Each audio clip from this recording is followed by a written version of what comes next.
The Galactic War had raged for years, and humanity had managed to stay clear of the conflict. They had focused on building their own future, establishing colonies, advancing technology, and maintaining diplomatic neutrality. Other species had noted Earth's rise but viewed humans as cautious observers rather than key players in the galactic power struggle. The warring factions that clashed across star systems saw humanity as a distant concern, too focused on their own conflicts to worry about the quiet growth of Earth's influence. But while Earth remained neutral, the war intensified. Resources became scarce, alliances shifted, and desperation began to take hold of the galactic factions. They eyed humanity's neutrality with growing suspicion. To them, Earth's untouched worlds and thriving colonies were potential prizes. One faction, in particular, began to see humanity not just as an untapped resource but as a potential pawn in the larger game. This faction, crippled by losses and struggling to maintain its foothold in the war, decided it was time to bring Earth into the conflict, by force, if necessary. Diplomatic pressure began subtly at first. The faction sent emissaries, offering trade agreements that would favor humanity if they sided with them. Earth politely declined, not wanting to be dragged into a conflict that was not theirs. The faction grew more insistent, pushing for agreements that would require Earth's military support, framing it as a necessary step toward galactic stability. Still, humanity held firm, maintaining its stance of neutrality, knowing that joining the war would mean risking everything they had built. The alien faction, now desperate, shifted tactics. They began interfering with human trade routes, subtly sabotaging supply lines and disrupting economic exchanges in hopes of pressuring Earth into making concessions. It was a calculated move, one designed to frustrate Earth's leaders into reconsidering their neutrality. The plan was to weaken Earth's resolve without provoking outright conflict. For a time, it seemed to work. There were heated debates among Earth's leadership about how to respond to the growing interference. But humanity remained committed to peace, doing everything they could to resolve the situation diplomatically. Then came the incident that changed everything. A human colony located on the fringes of contested space was attacked.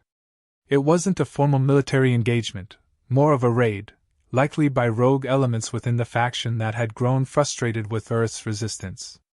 But the attack was brutal. Homes were destroyed, families torn apart, and human lives lost. The news of the attack sent shockwaves across Earth. The images of burning colonies and the bodies of civilians brought a swift end to the internal debates. Humanity's patience had run out. The alien faction, now realizing they had miscalculated, quickly disavowed the attack.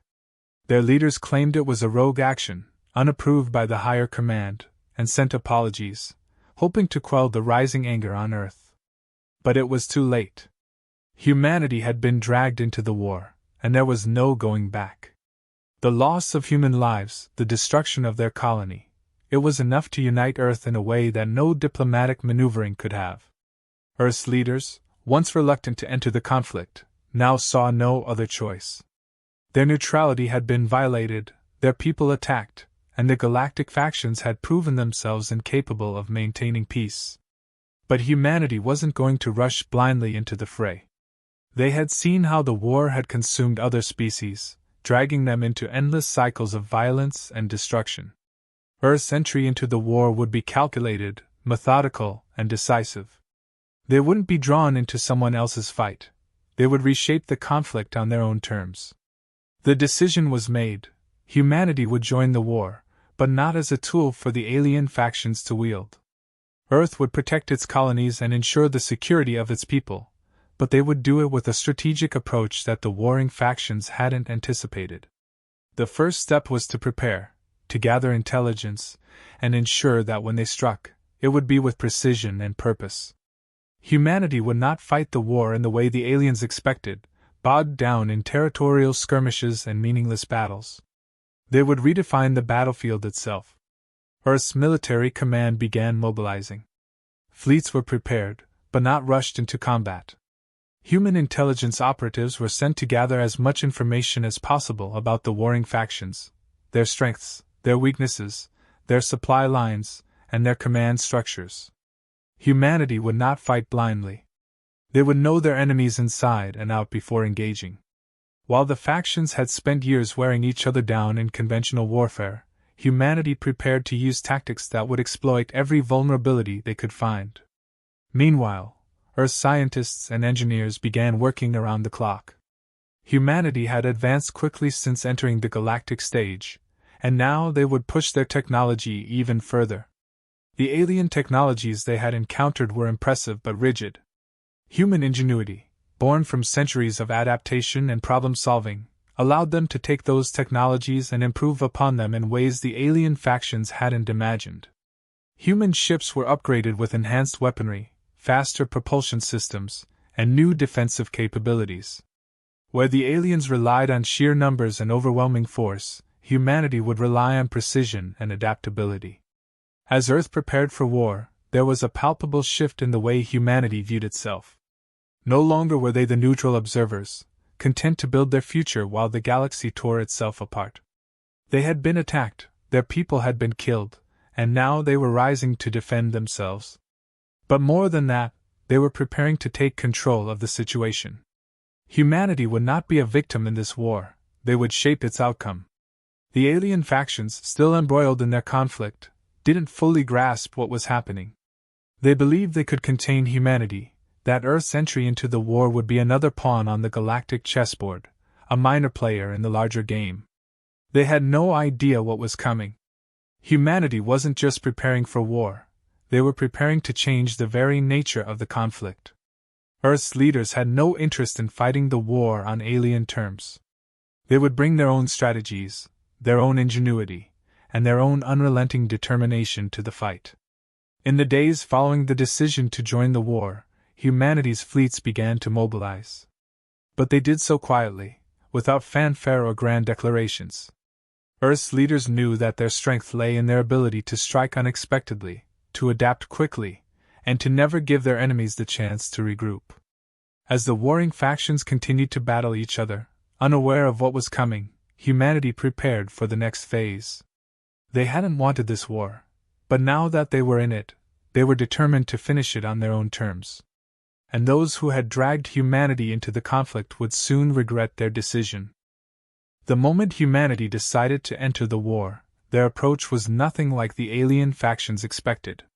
They didn't rush into battle with overwhelming force, nor did they make public declarations or grandiose gestures. Instead, Earth moved with deliberate caution, treating the conflict like a puzzle to be solved rather than a battlefield to be dominated by sheer numbers. While the alien factions focused on outmuscling each other with massive fleets and relentless offensives, humanity prepared to wage war on an entirely different front. The first step was intelligence. Human operatives, embedded within the various factions, had been quietly gathering information for months. They had studied the alien fleets, learned the intricacies of their supply chains, and identified key weaknesses in their command structures. Now, with war inevitable, this intelligence became humanity's most powerful weapon.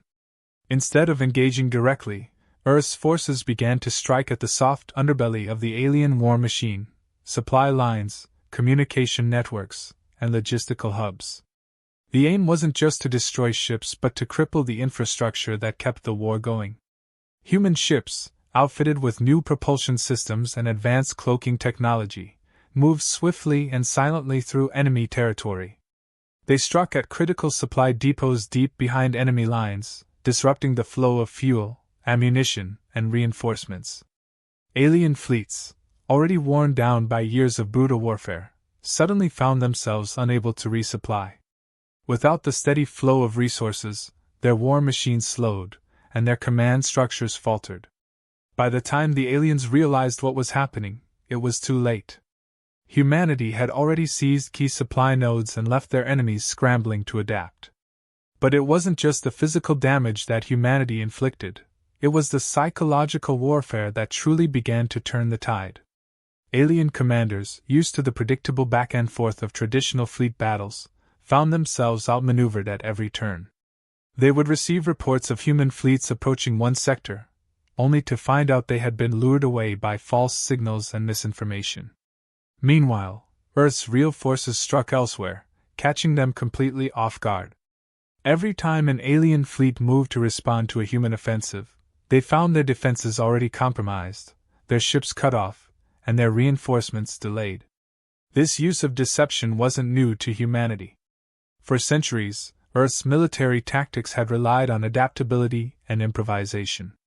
Now, facing enemies who were accustomed to rigid strategies and brute force, those same tactics became invaluable. Human commanders played their enemies against each other, creating confusion among the alien factions. By planting false intelligence and manipulating their communications, humanity made it impossible for their enemies to coordinate effectively. The alien leaders, already suspicious of one another, began to grow paranoid, each faction blaming the other for their failures. The alien factions had expected humanity to join the war as another pawn in their ongoing struggle. Instead, they were facing an enemy that refused to fight by the established rules. Where the aliens saw war as a contest of firepower and territory, humanity treated it as a test of endurance and intellect. Every move was calculated to create maximum disruption with minimal losses. Earth's forces didn't need to win every battle. They just needed to keep their enemies off balance long enough for the cracks in their alliances to deepen. As the first phase of humanity's involvement unfolded, the alien factions began to realize the depth of their miscalculation. What had started as a desperate attempt to drag Earth into the conflict was quickly turning into a nightmare. The faction that had initially provoked humanity now found itself stretched thin, unable to maintain its war effort without the resources and infrastructure it had taken for granted. Its fleets, once dominant, were now scattered and vulnerable, forced to retreat and consolidate in key sectors just to maintain a defensive line. Humanity didn't let up. With each success, they pushed deeper into alien territory, not in search of conquest, but to further destabilize the alien war machine. They targeted strategic outposts and manufacturing hubs, places that produced the weapons and ships the aliens needed to keep fighting. In one swift raid, Earth's forces destroyed a massive shipyard that had been a critical asset for one of the major factions. The loss crippled their ability to field new ships, leaving them vulnerable to attacks from both humanity and their alien rivals. The speed and efficiency of these strikes left the alien factions reeling. They had expected humanity to fight defensively, to protect their colonies and hold their borders.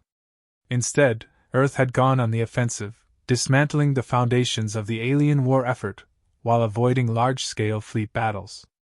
The aliens, used to grinding each other down with massive engagements, couldn't comprehend the fluidity and precision of the human strategy. Their fleets, built for attrition warfare, were too slow to respond to humanity's rapid assaults. Even as humanity's forces continued to press their advantage, they remained strategic. Earth's leaders knew that they couldn't afford to be drawn into the kind of drawn-out conflict that had already consumed the alien factions. Instead, they focused on controlling the flow of the war, dictating when and where battles would happen. By staying mobile and flexible, humanity maintained the initiative, forcing the aliens to react rather than plan. The psychological toll on the alien factions was immense. Their leaders, once confident in their ability to dominate humanity, now found themselves questioning every decision. Paranoia began to take root as they realized that their intelligence networks had been compromised. They no longer trusted their own reports, unsure if the information they received was real or part of another human deception. Fleets that should have been coordinated and efficient now operated in isolation, each commander more concerned with protecting their own assets than with achieving any larger strategic goal. Humanity's ability to adapt and innovate continued to give them an edge. While the alien factions struggled to repair their supply chains and reorganize their fleets, Earth's engineers developed new technologies to enhance their capabilities. Faster-than-light communication systems allowed human fleets to coordinate across vast distances in real time, while new energy-based weaponry rendered alien shields almost obsolete. These advancements, combined with humanity's superior tactics, left the alien factions increasingly outmatched. The warring factions, once dominant, now found themselves on the back foot, unable to recover from the relentless pressure humanity applied. Their war, once fought on their terms, had been completely reshaped by Earth's involvement. What was once a multi-sided conflict between evenly matched powers was now spiraling into chaos, with humanity systematically dismantling the alien war machine piece by piece. The alien factions had dragged humanity into the war thinking they could control the outcome, but now they faced the sobering reality that they had opened Pandora's box. They had awakened a force they didn't fully understand, one that refused to play by their rules and one that, once provoked, had no intention of stopping until the job was done. The alien factions had begun to feel the full weight of their miscalculation. What they once believed would be a quick manipulation of humanity into their war had transformed into a nightmare scenario. Earth's forces were relentless, not in the traditional sense of all-out warfare, but in their calculated dismantling of the alien war machine. The factions were used to brute force and massive, prolonged battles where victory was determined by attrition and numbers. But humanity fought in a way they had never encountered before, a way that targeted their weaknesses, not their strength. The alien leadership, particularly the faction that had first instigated the attacks on human colonies, now found themselves in a state of crisis. Their war council, once full of confident voices and strategies for expansion, was fractured by fear and indecision. Every move they made seemed to be countered by humanity's superior tactics. Their fleets, once unmatched, now found themselves unable to organize without being ambushed. Their resources, which had sustained their war effort for years, were being choked off by human strikes on their supply lines. The war that they had dragged humanity into was no longer under their control. It was now Earth that dictated the terms of engagement, choosing when and where to strike, always one step ahead. The alien commanders, once dismissive of humanity's potential, were now openly regretting their involvement. They hadn't expected this level of precision, this kind of adaptive warfare. Humanity wasn't just fighting back, they were dismantling the entire framework of the war, piece by piece, leaving the factions scrambling to survive. The alien factions were beginning to turn on one another. The paranoia that humanity had so expertly sown among them was now taking root, deepening the divisions that had always existed beneath the surface. The once cooperative alliances between factions were crumbling, as each began to suspect the other of treachery. With their communications networks compromised, and supply lines continually disrupted, they found it harder to trust their own intelligence. Was the information they received legitimate, or was it part of a larger human deception? Humanity's ability to exploit these internal divisions was one of their greatest strengths. They didn't need to destroy every ship or win every battle, they just needed to keep the factions off balance, to deepen the mistrust that already existed. Earth's forces had become experts in misdirection, using feints and decoys to keep their enemies guessing. They knew that a divided enemy would be far easier to defeat than a united one, and they played the factions against each other with masterful precision. The once mighty fleets of the alien factions, which had dominated the stars for so long, were now fractured and isolated. Their commanders, once confident in their superiority, were losing control of the war. What had started as an attempt to coerce humanity into the conflict had now backfired spectacularly. The factions that had once believed they could manipulate Earth were now at the mercy of a force they couldn't understand. Humanity had turned the war upside down, and the aliens were left wondering how it had all gone so wrong. As the conflict dragged on, it became clear that humanity wasn't just fighting for survival. They were fighting to ensure that this would never happen again. Earth had no desire for conquest or domination, but they also knew that leaving their enemies intact would only invite future conflicts. The alien factions had shown their willingness to drag others into their wars, and humanity had learned the hard way that neutrality was not enough to protect them. If they were to ensure their safety, they needed to dismantle the very systems that had brought them into the war in the first place. This realization fueled humanity's resolve. Their strikes became more focused, more devastating. They targeted the alien factions' command centers, their shipyards, their supply depots, anything that kept the war machine running. The alien factions, already stretched thin, could do little to stop the relentless onslaught. For every ship they managed to deploy, humanity destroyed 2 more. For every resource they managed to secure, humanity cut off another. It was a war of attrition, but one that humanity was winning, not by overwhelming force, but by systematically cutting off their enemy's ability to fight. The alien leaders, particularly those who had initially underestimated humanity, were now facing the consequences of their arrogance. They had believed Earth to be a minor player, one that could be easily manipulated into their war. Now, they found themselves losing not only the war but their grip on their own forces. Desperation began to set in. Some factions started calling for peace, hoping to negotiate a way out before their entire civilizations were crippled by the war they had started.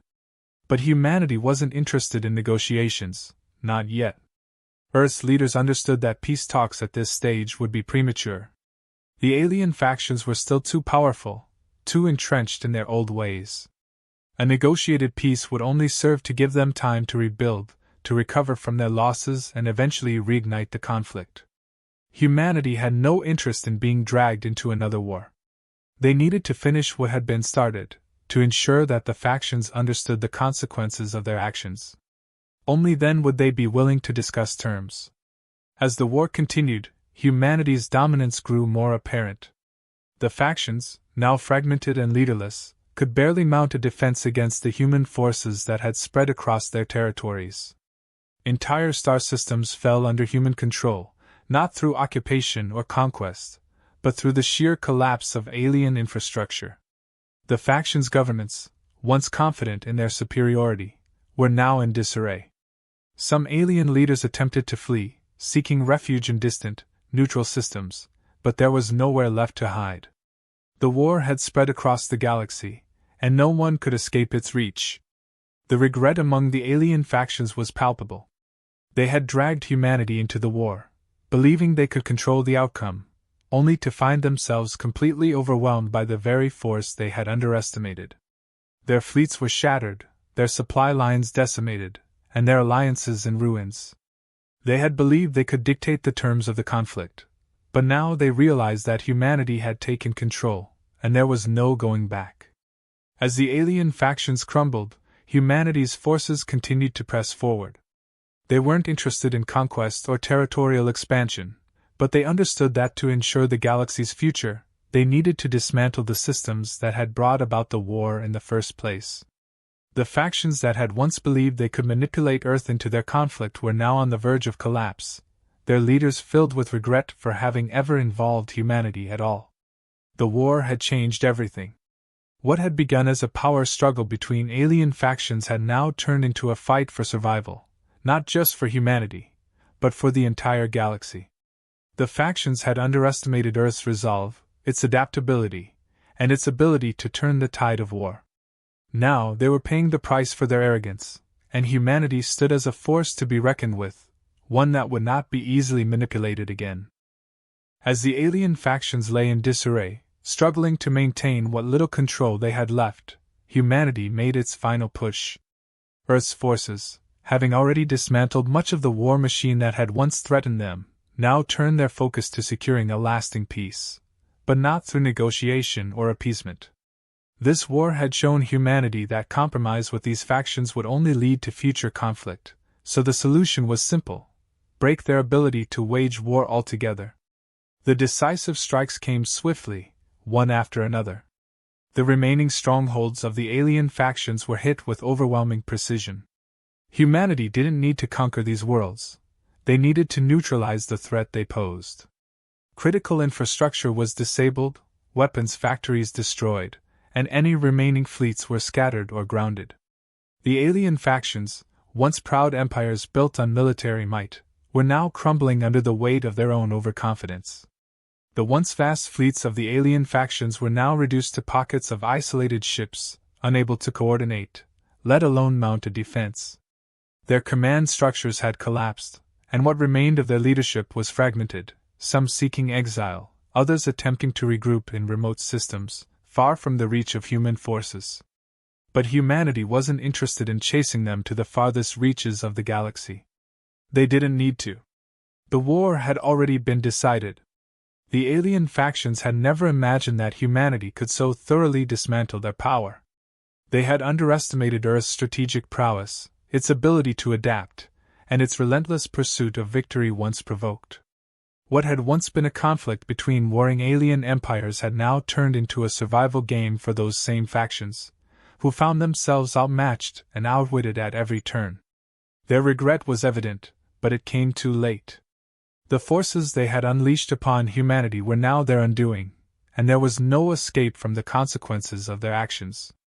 Earth's leaders, now in full control of the situation, began the process of ensuring that this kind of conflict would never happen again. Their goal was not domination, but stability. They knew that leaving any faction with the capacity to rebuild and rearm would only invite future wars, and humanity had no interest in becoming embroiled in another galactic conflict. So, they implemented a series of protocols that would ensure lasting peace, at least in the regions once controlled by these factions. The first step was to dismantle the weapons infrastructure across the alien territories. Human forces, accompanied by teams of engineers, neutralized the shipyards, weapons factories, and military installations that had once produced the armaments used to wage war. These weren't acts of conquest, but of prevention. Humanity wanted to ensure that no faction could ever pose a similar threat again, and they understood that the only way to do that was to take away the means to wage war. The alien factions, still reeling from their defeat, were powerless to resist. They had been broken, both militarily and psychologically. Their leaders, those few who hadn't fled into exile, now faced the realization that they were no longer players on the galactic stage. They had lost everything, not just their fleets and resources, but their standing in the galaxy.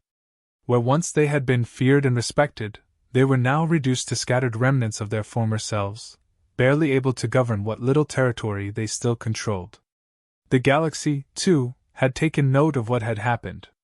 Other species, watching from the sidelines, had been reluctant to get involved in the war, fearing that they would be drawn into the same fate as the factions now crumbling before them. But as humanity's dominance became clear, the tone shifted. Species that had once kept their distance from Earth now reached out, not in fear, but in respect. They recognized that humanity, once neutral and unassuming, had emerged as a force that could not only protect itself but reshape the balance of power in the galaxy. Yet humanity didn't seek to expand its influence. Earth's leaders were careful to maintain their original goal, peace through stability. They made it clear to the galaxy that they had no interest in conquest or territorial expansion. Instead, they focused on creating a new galactic order, one based on mutual respect and cooperation, but without the dominance of the warring factions that had once tried to manipulate Earth for their own ends. As the alien factions tried to rebuild what little they had left, they couldn't shake the weight of their regret. They had dragged humanity into a war they never should have started, thinking they could control the outcome. Now they were the ones on the outside, watching as Earth took its place as a key player in galactic affairs, not through aggression, but through necessity. The factions had learned a bitter lesson, one that would be remembered for generations. Humanity, once provoked, would not be stopped. And once they entered a conflict, they would reshape the outcome entirely. For Earth, the victory was bittersweet. The war had cost lives, resources, and time, none of which could ever be recovered. And while they had emerged victorious, humanity knew that this war had changed them.